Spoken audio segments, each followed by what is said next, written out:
The briefing is brought to you in association with Spain. From the wilds of the Atlantic to the warmth of Mediterranean isles, the Spanish coast has something for every occasion. And whether chartering a yacht or renting a more modest motorboat, there's no better way to explore this magical country's lesser-known highlights than from the open water. Listen out for a new summer season of The Concierge on Monocle Radio. Join Robert Bound and friends as they turn navigator for an unforgettable journey along the Spanish coast. From hidden gems to legendary gastronomy, and with the unique drama of the America's Cup in the host city of Barcelona added to the mix, discover why the time is right to take to the waves. The Concierge, returning to Monocle Radio in July. This summer, set sail for Spain. You are listening to The Briefing, first broadcast on the 6th of August 2024 on Monocle Radio.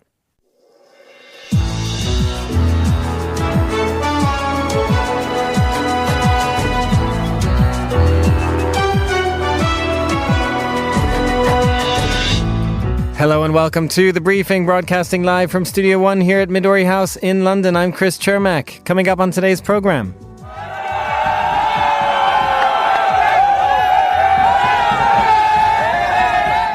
Protesters have been celebrating the resignation of Bangladesh's Prime Minister Sheikh Hasina over the past 24 hours. But could they overplay their hand in demanding a role for themselves and none for the army in what comes next?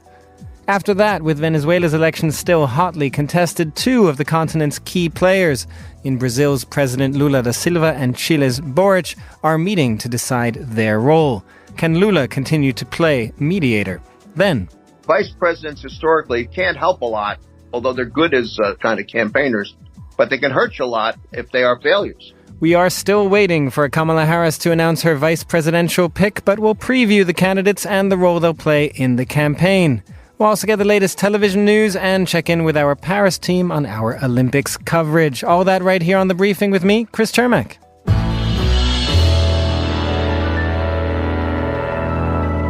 After the resignation yesterday of Bangladesh's Prime Minister Sheikh Hasina in the face of deadly protests, the question has quickly turned to what happens next. Students led the demonstrations, but does that mean the movement's pick, Mohamed Yunus, should be the interim Prime Minister? Or will the army take over a caretaker government until elections can be held?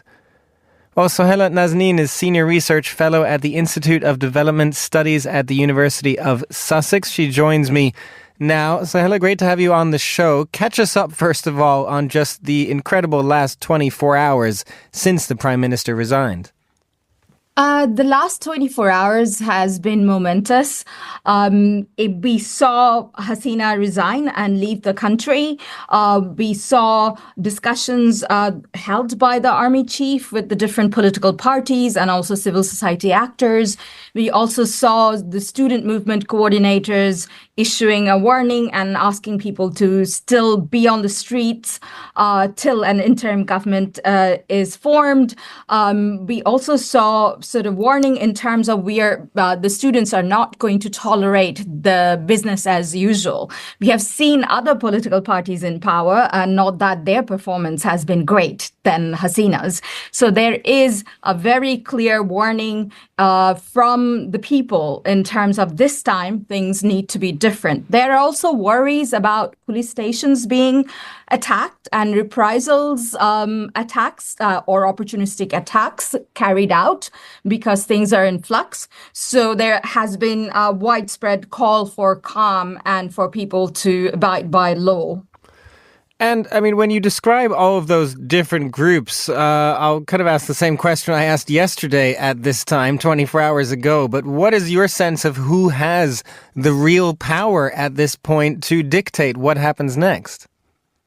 Well, that is something that all of us are trying to figure out. Things are in flux. There are different opinions around this, but then, opinion is opinion. Things need to be verified by facts. It's no doubt that students are at the forefront and they have a kind of legitimacy that other actors do not have, right? The political parties of Khaleda Zia, who's the opposition leader, who was charged and convicted of graft in 2018, will be released. That's what all political parties agreed to when they met the army chief. But there are questions about whether this is the party you want in power, given that they have been accused of corruption and undermining independent institutions in Bangladesh, right? It's sort of, there are discussions around, is this a political vacuum in terms of, because Bangladesh politics have been dominated by two political parties. So now Awami League, which was Hasina's party, is not on the scene, understandably, right? But then is BNP the right actor? There are also discussions in terms of there's a lot of fear about an army-led interim government because we have a history of dictatorship and military rule. It does not seem like army would stay in power, but at the same time, the question is what would be the procedure for transition? Because this is a prime ministerial government, right? So the prime minister has resigned. The students have demanded that the parliament be dissolved, and that needs to be dissolved legally if you want to follow constitutional procedure. The president is still the head of the state, but then how do you set up a transition to an interim government that follows the constitution is the key question.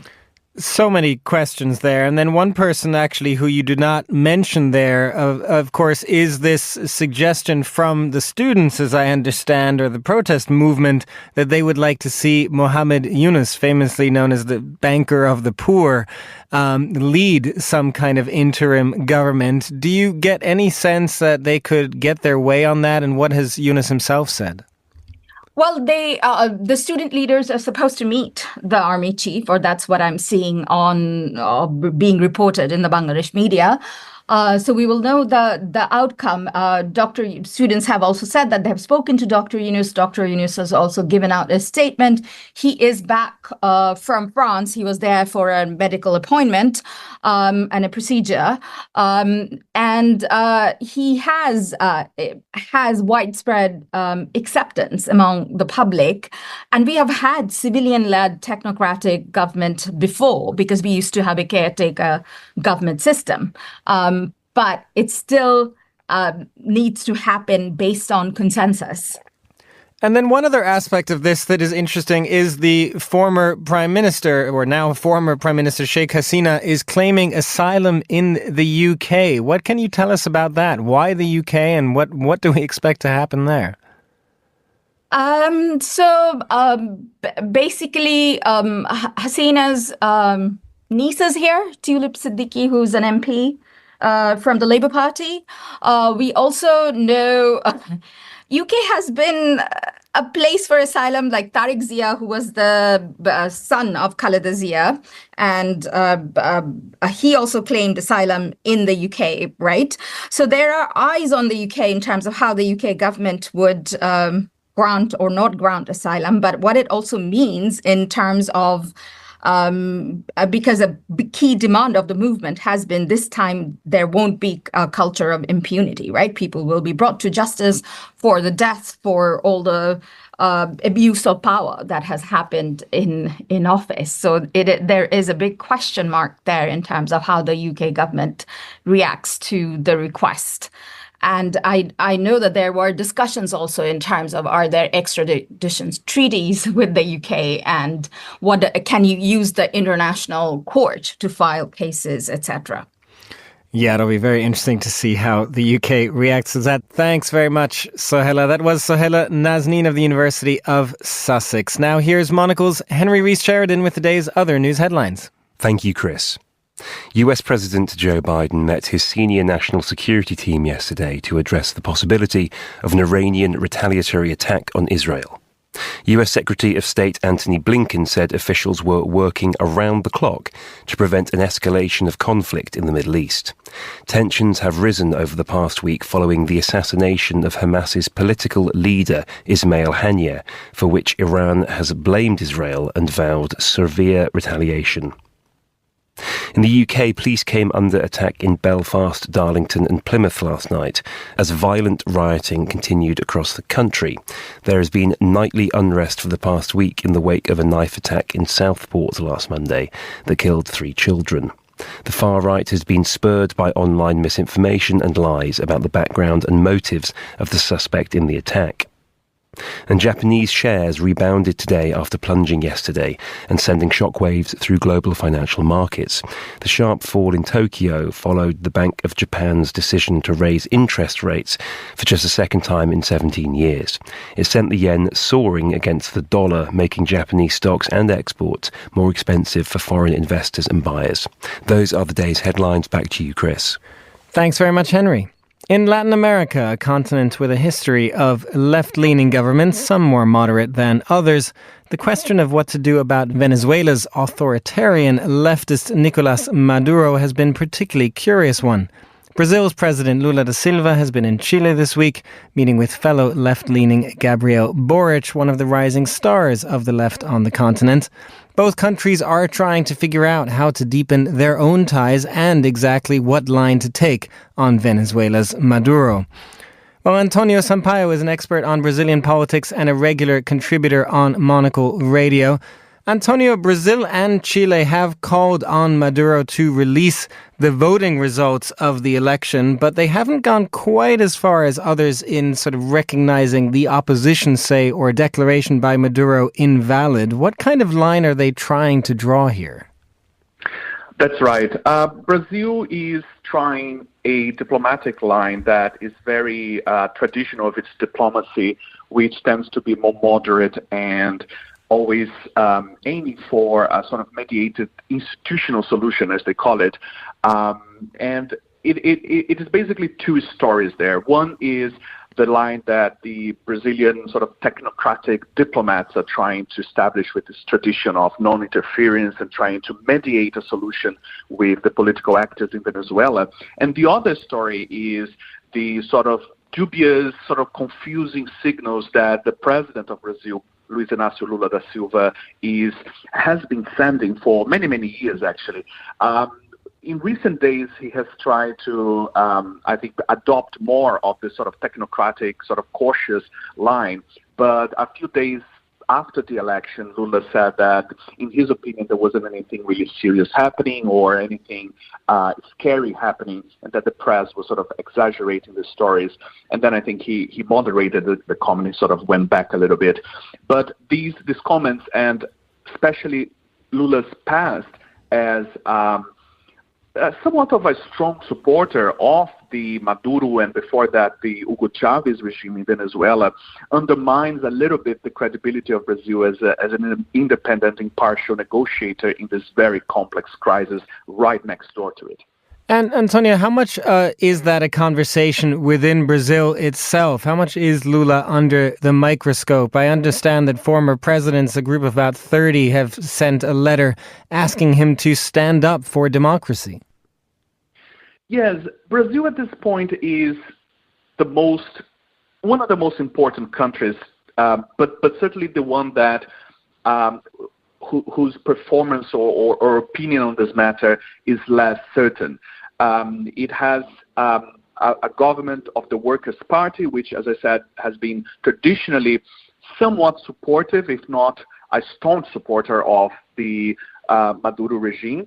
But at the same time is, as you said, with Colombia and Mexico adopting a more moderate line, calling for the result of the electoral voting session sort of documentation before they can issue an opinion, whereas many other Latin American countries alongside the U.S. have already declared that the opposition has won the election. So Brazil is the one that, if it changes its mind, can significantly step up pressure on Venezuela. However, it is important to remember that none of the countries that we're talking about, including Brazil and the United States, really have the power to significantly pressure Venezuela because it has the support of Russia and China. So these 2 countries over the past few decades have been increasing their contact with Venezuela and have been very useful supporters of Venezuela economically and militarily. So they remain. Venezuela can still, even if Brazil changes its opinion, which would be a big diplomatic blow for it, Venezuela could still remain, afloat, and the Maduro regime with it. It could remain afloat, I suppose, in becoming something of a pariah regime. But on that point, I guess, to talk about two other countries getting closer, tell us a little more about Brazil, Lula's visit to Chile and his relationship with Boric. I mean, these countries haven't always been that close, but under these two leaders, they seem to be getting closer. This was quite a warm, friendly visit. I do wonder if they have any sort of differences between them. Yes, the visit has in many ways been a little bit anticlimactic because the big news of the moment, the big crisis in Latin America, and one of the biggest crises in many years has been Venezuela. And both presidents had announced or had said before that Venezuela was not officially an item in the conversation, which is a bit of an odd position to take given the circumstances. But as you said, Gabriel Boric is a left-wing president in a country, just like Colombia, actually, that had traditionally been governed by center-right or at least right-leaning governments. And in the case of Colombia, I think that it's even more clear that Latin America has taken, or at least South America has taken a turn to the left, but a left that is vastly different from the far left wing that swept Latin America over the late 90s and 2000s. So for Lula, after he took over from Bolsonaro, a far-right government, this has been a very important diplomatic and foreign policy gift for him because it allows him to take a very prominent role. So this crisis in Venezuela really sheds the light on him in a way that I think he wasn't expecting.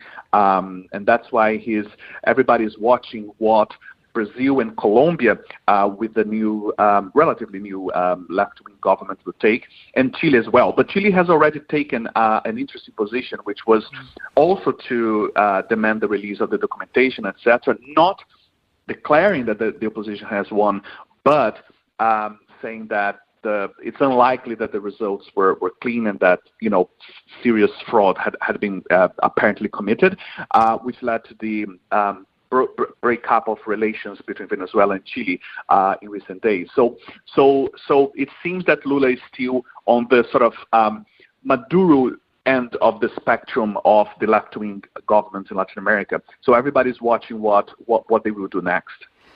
Antonio Sampaio, thank you very much for joining us. You're listening to The Briefing on Monocle Radio.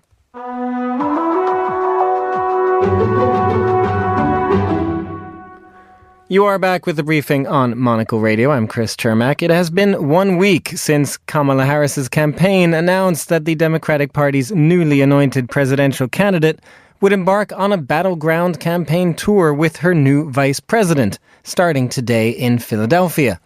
That means she only has a few hours remaining to announce who will join her on the campaign trail, the vice presidential pick being the most important decision of her short-lived presidential campaign to date.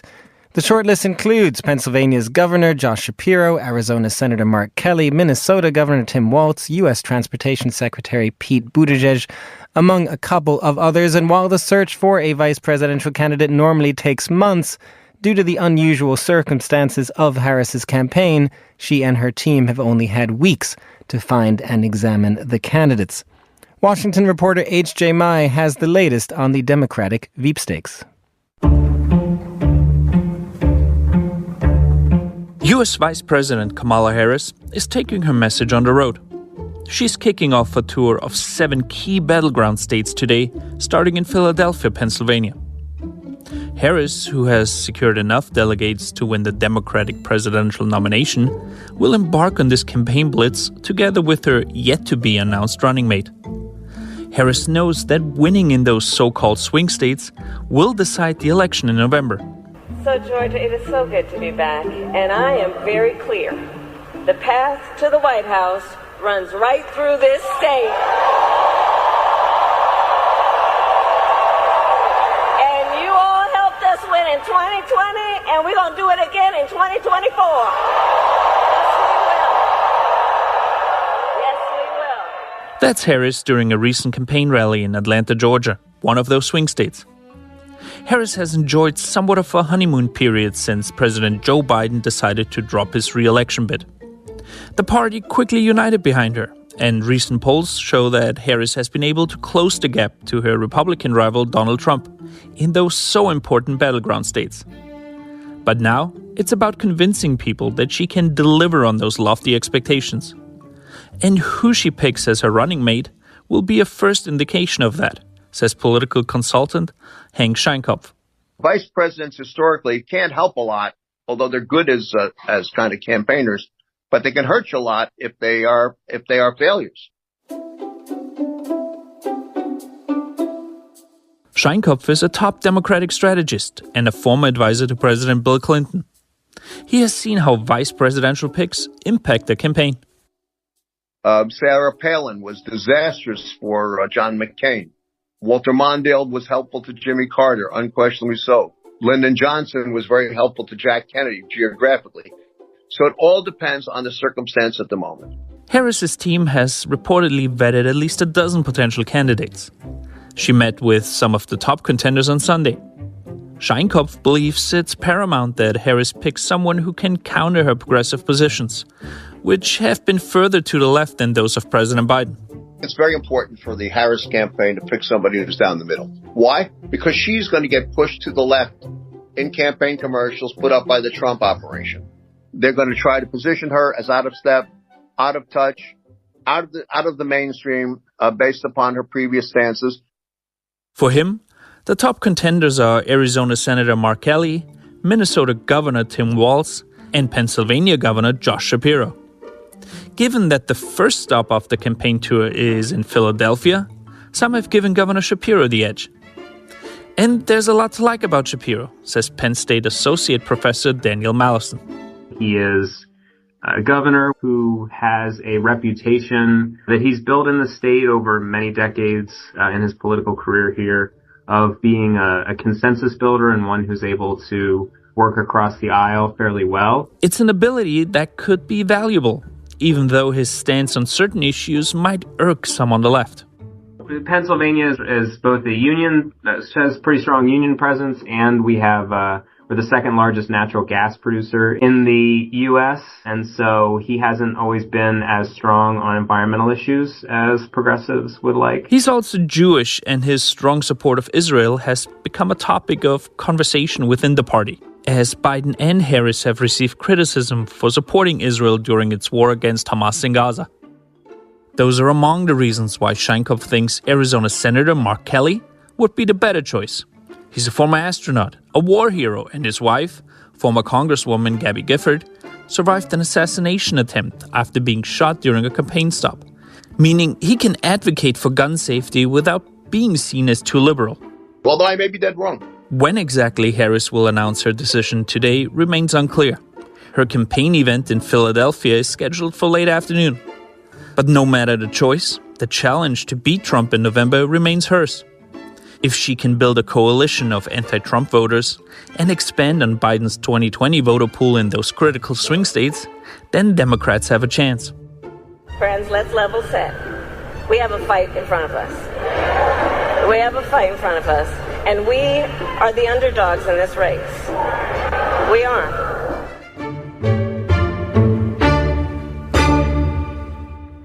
Report there by H.J. Mai in Washington. Thank you very much. You are listening to The Briefing on Monocle Radio.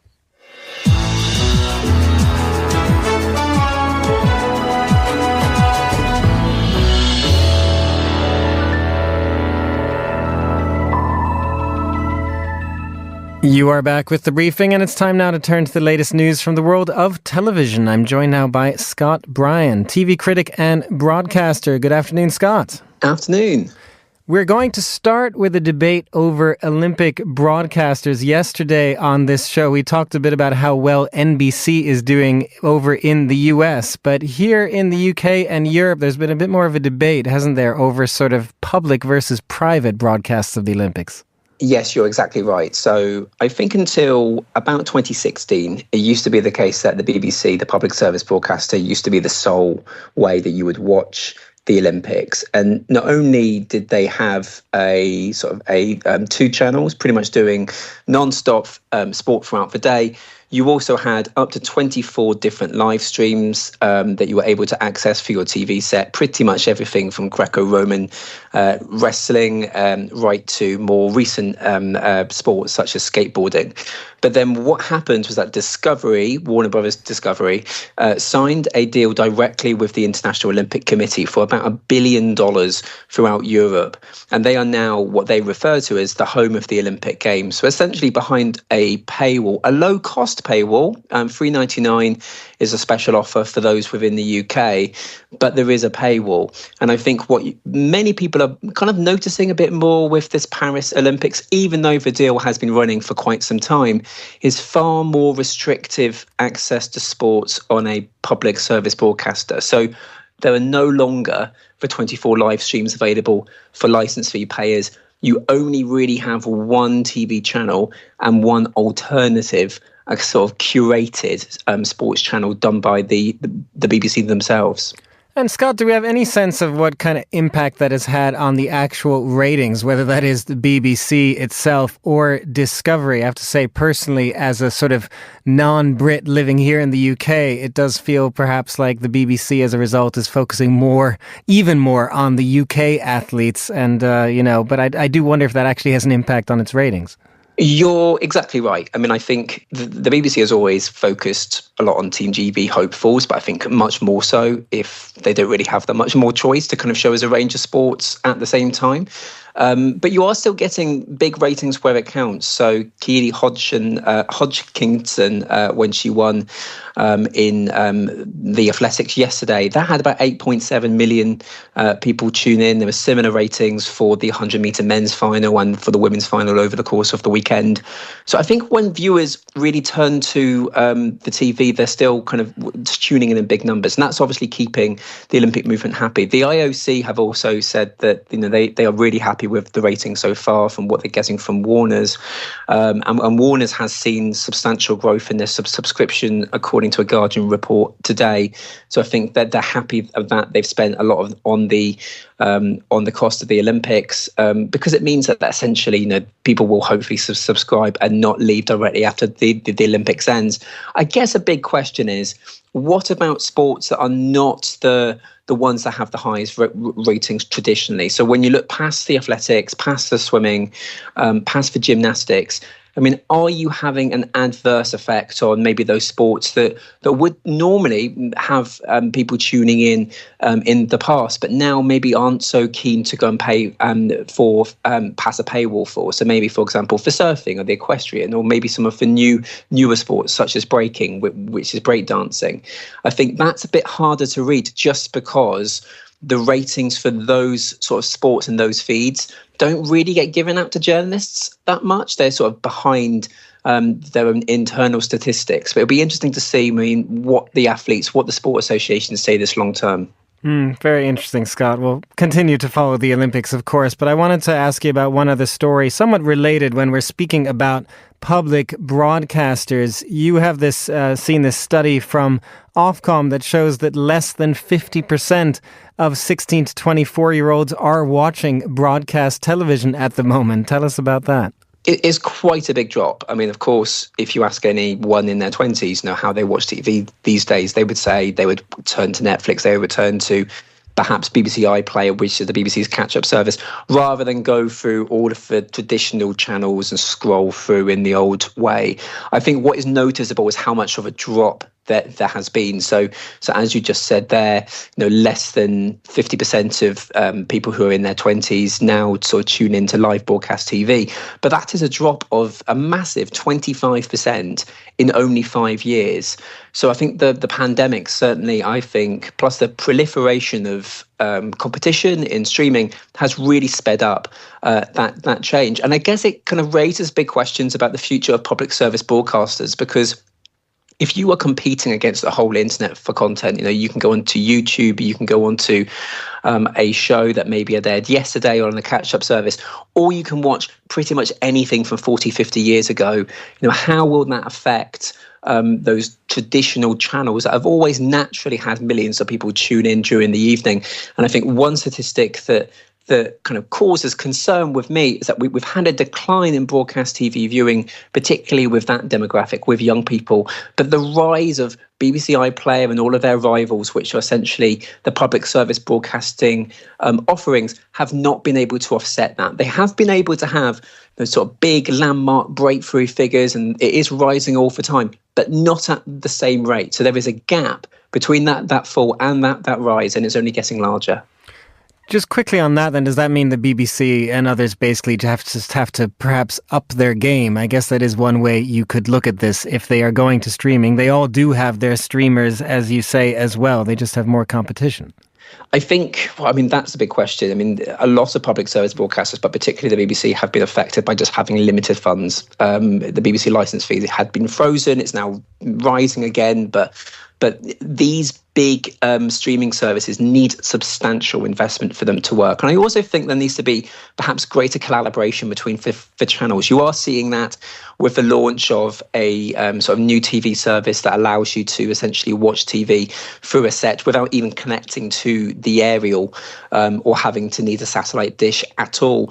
It's just whether the technology is able to keep up with the rate of viewing habits changing.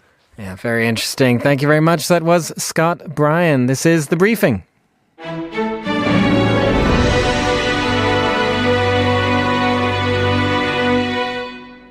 And finally, on today's show, it is time to check in with our team that has decamped in the French capital for special coverage of the Paris Olympic and Paralympic Games. There have been plenty of firsts at this year's Games. For example, an equal number of sportsmen and women. But earlier we heard about another first, the Paris Sports Ball. Like many of the Olympic events, it involves fierce competition in dancing. Vinny Revlon is a choreographer and associate artist of the Gaieté Lyrique and the man they call the Vogue Prodigy.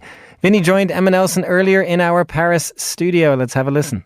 All right, so you imagine 60,000 people, a big stage, 3 judges, 1 DJ, me as a host, and 16 competitor that's gonna double between fashion and competition. So they're gonna dance in front of the judges, they're gonna walk in front of the judges, and 2 winners each night. And where are these dancers coming from? Because obviously we have a totally global feel of competition at the moment. Okay, it comes from New York, actually. The voguing comes from New York. It was born in like the 60s, early 70s, and it was created by the queer community, black and brown, so now it's international. Obviously, Paris is the capital of Vogue now. So you're now the founder of the House of Vogue. I am.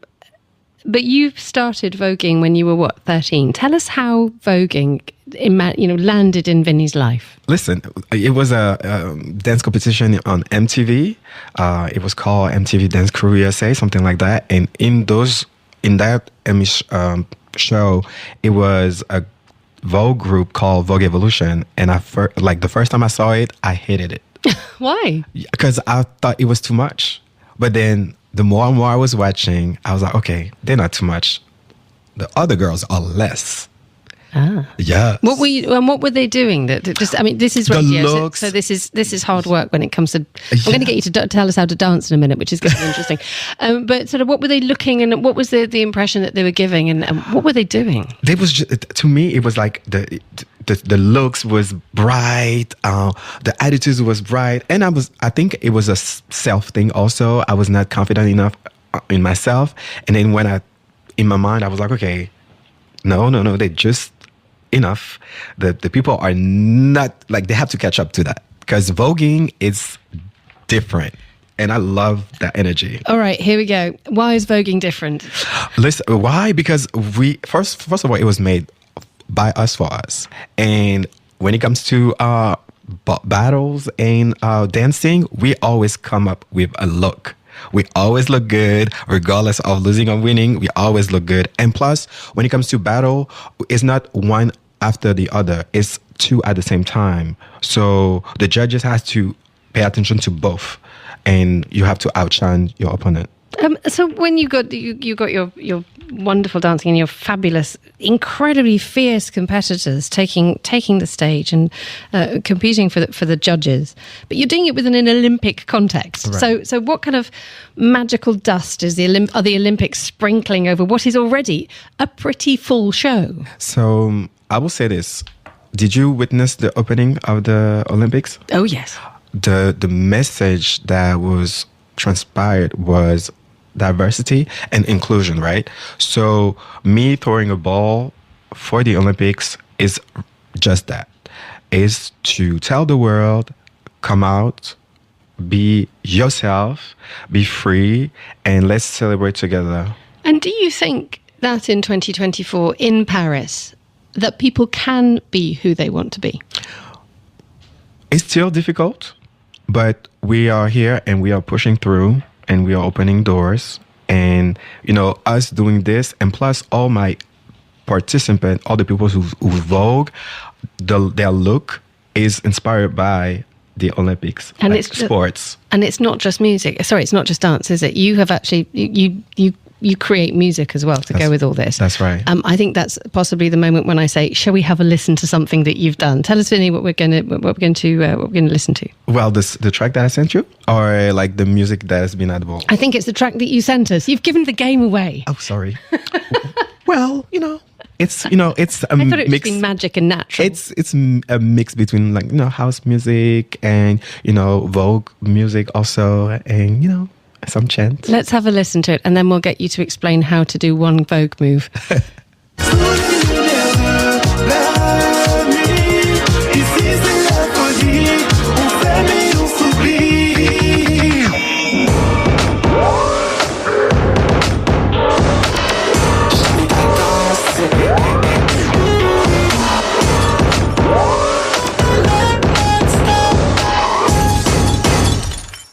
That's wonderful. What is it?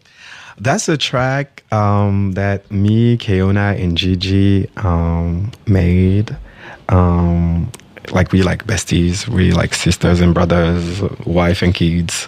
And yeah, it was made by us for our people. Now, Vinny, for mortal people, we'd quite like you to describe how to do one Vogue move, which is really difficult on the radio, and I'm not even remotely going to attempt it. But if you're wandering around, I don't know if you're at the gym or you're walking to work and you're listening to this and you're in your ears in your private moment, can you just talk us through one thing that you can do to make everybody think that you can Vogue? Okay, so listen to me closely. You picture a magazine of Vogue, right? You picture the models. You strike a pose, the fiercest pose that you can, right? And you do it on beat. Every 4 count, you change the pose. That's it. Simple as that. Change the pose every 4 counts. The fiercest. It has to be a fiercest pose. Okay, can you sort of explain a fierce pose rather than... The fierce it means that you have to feel like you the queen. I can curse on this radio or not? Yes. All right. And I'll take the responsibility for it. All right. You have to feel like you are the baddest bitch in the room. Oh, that's not cursing. That's fine. Okay, that's fine. Okay. Be the baddest bitch in the room every 4 counts. So strike a pose, the baddest pose ever. Feel like this pose, your life depends on it.